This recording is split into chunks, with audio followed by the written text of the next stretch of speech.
Hola a todos, hoy revisaremos qué es el Decreto 701. Nuestro objetivo es analizar el origen de la expansión de las empresas forestales en Chile. Abordaremos su origen, desarrollo, consecuencias y herencia. Los aviones siguen atacando al Palacio de la Moneda.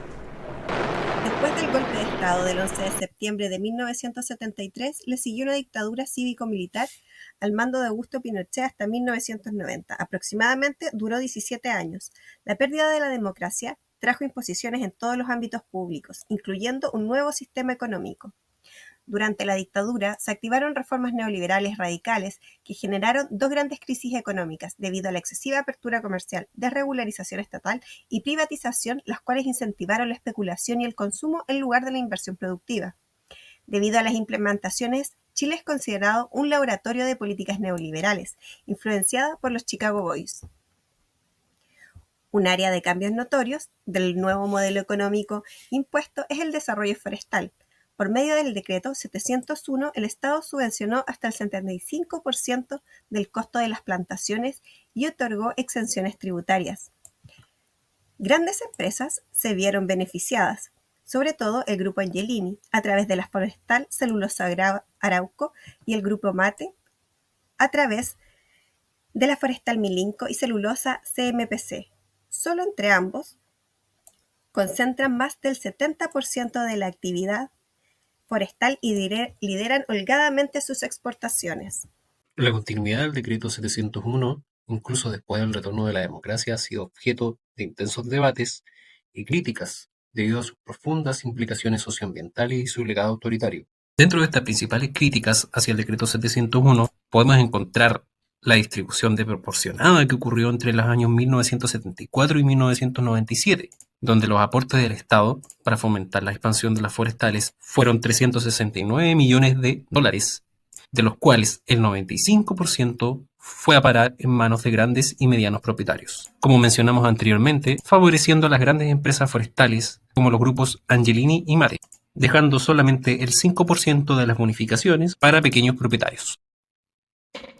Tras el inicio de la transición, las leyes de la dictadura continuaron teniendo peso, sobre todo el Decreto 701, hasta mayo de 1998, donde el decreto fue prorrogado, minimizándose o reduciéndose un poco los aportes del Estado hacia las grandes y medianas empresas. Entre 1998 y 2010 se entregó 476 millones de dólares, de los cuales el 49% esta vez fue a parar a manos de los pequeños propietarios forestales, mientras que el 51% restante de los beneficios estatales siguió fluyendo hacia el mismo sector forestal, pero a manos de los grandes y medianos propietarios.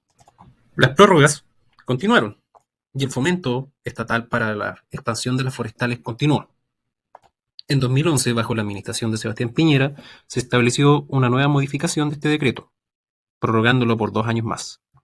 En esta modificación, hasta su fecha de expiración, en 2013, se entregó un financiamiento de 30,9 millones de dólares, según los datos proporcionados por CONAF. Del total de estos aportes, el 39% fluyó hacia los pequeños propietarios de las forestales. Y ahora en una mayor cantidad, respecto a los años anteriores, el 61% restante fluyeron nuevamente hacia los grandes y medianos propietarios forestales. Las plantaciones forestales en Chile se han expandido fuertemente en los últimos 40 años, llegando a abarcar unos 3 millones de hectáreas, que representan un 22% de la superficie total entre las regiones O'Higgins y Los Ríos. Precisamente es donde se han asentado los monocultivos forestales. A pesar de su origen en la dictadura, el Decreto 701 ha demostrado una persistencia en los gobiernos democráticos posteriores. Fue objeto de prórrogas y modificaciones. Bajo el mandato de Eduardo Frei Montalva, en 1998 se extendió el subsidio por 15 años, agregando algunos criterios ambientales. Durante el primer mandato de Sebastián Piñera, la prórroga fue de 2 años hasta 2012. Aunque volvió a intentar una prórroga por 20 años, no prosperó.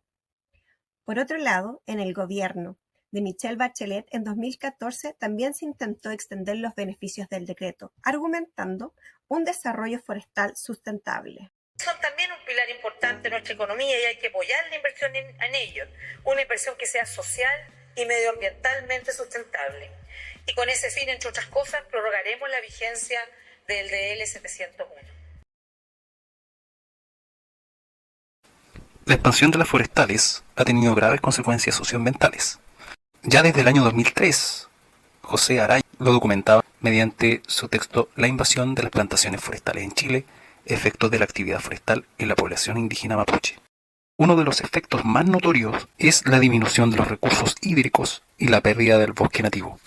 El eucaliptus es una planta que requiere mucha agua para poder crecer y desarrollarse, por lo cual mediante sus raíces se alimenta de grandes cantidades de aguas obtenidas de las napas subterráneas. Esta situación ha generado una escasez de agua potable en muchas comunidades, a que muchos pozos se han secado u otros han tenido que ahondarlos muchos metros más para poder obtener agua para el sustento de las familias. Además de esto, la falta de agua también se ve en la superficie, tanto en los riachuelos y esteros que alimentan la flora, la fauna y la biodiversidad. Otra de las consecuencias, estudiada por Araya, corresponde a la pérdida de tierras y la consecuente migración de los más jóvenes a la ciudad debido a la menor cantidad de tierras heredables. También se expone la pérdida del idioma y la división de las familias, esto principalmente a quienes habían querido obtener su sustento participando en las forestales. Algunas citas reflejan lo anteriormente mencionado. La reproducción de las familias es difícil ahora, por la falta de tierras. Los padres no tienen tierra para heredar a sus hijos. Existe una situación de sometimiento a las pautas que las empresas proponen. Vista de este modo, la participación de comuneros mapuches en las faenas forestales no deja de ser un símbolo de consentimiento al actuar de estas, probablemente considerado así por los propios empresarios. Esto genera un conflicto al interior de las familias y comunidades, entre quienes aprueban este sometimiento o participación en las actividades de las empresas, quienes rechazan abierta y explícitamente esta actitud de ser partícipes de lo que las empresas forestales están haciendo en la zona. La expansión de las forestales en sí, con sus monocultivos, han traído también como consecuencia una pérdida de la fauna, ya que al desaparecer la flora nativa, los ecosistemas se interrumpen. Esto también ha generado una pérdida de cultura en las comunidades mapuche, lo cual tiene un fuerte vínculo con la naturaleza. Las consecuencias que ha generado la expansión de las forestales, sus efectos socioambientales, son un tema en sí, de lo cual daría mucho para hablar. Efectos tales como la erosión de los suelos, provocadas por las continuas rotaciones de los monocultivos, han generado un gran daño ecológico y pérdida de los nutrientes en los suelos, impidiendo una recuperación pronta del bosque nativo. Sumado a esto, tenemos la susceptibilidad de estos predios forestales a los incendios, la excesiva resequedad de los suelos y los compuestos químicos que poseen los monocultivos de eucaliptus y pino propician los incendios forestales. En cuanto al pino, su resina contiene grandes cantidades de trementina, un líquido muy inflamable, lo que acelera y expande aún más los incendios. A todo lo que hemos conversado y a lo que hemos analizado en este video, ¿tú crees que la cantidad de plantación forestal es un problema que debamos tratar como sociedad? Esta es una pregunta que debemos dejar para nuestra reflexión.